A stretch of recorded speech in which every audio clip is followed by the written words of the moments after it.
ముద్రల గురించి కొన్ని ముఖ్యమైన విషయాలు చెప్తానండి. ఇప్పుడు ఆ చేతులను 5 వేళ్ళు 5 తత్వాలకు సంబంధించినవి చెప్పాను. వాటిని మనకు ఏ తత్వాన్నైనా సరే మనం సమానంగా చేయాలంటే ప్రతి తత్వాన్ని అంటే ప్రతి వేలు అన్నీ కూడా ఇప్పుడు వాయుతత్వాన్ని తీసుకున్నాం ఉదాహరణకి. ఈ వాయుతత్వాన్ని సమానంగా చేయాలంటే ఈ వాయుతత్వాన్ని బొటనవేలు కొనకి ఇలా అంచి ఇలా జ్ఞానముద్ర వేస్తాము.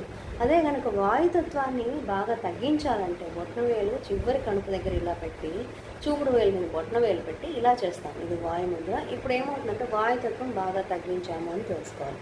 లేదా వాయుతత్వం బాగా పెంచాలి అంటే ఈ మిగతా 3 వేలని ఇలా బొటనవేలు కానించి ఇలా మనము చూపుడు వేలిని నిటారుగా ఉంచాలి. ఇలా ముద్ర వేయాలి. ఇది వాయుతత్వాన్ని బాగా పెంచామని గుర్తు. ఇది మీకు ముద్రల గురించి తెలుసుకోవాల్సిన విషయాలు. సమానం చేయడానికి మాత్రము నేను మీకు చెప్తున్నాను. అన్ని ముద్రలు అంతేనండి. అన్నీ కూడా సమానం చేయాలంటే అన్ని తత్వాలని బొటనవేలు కానించి ఇలా ఉంచడమే.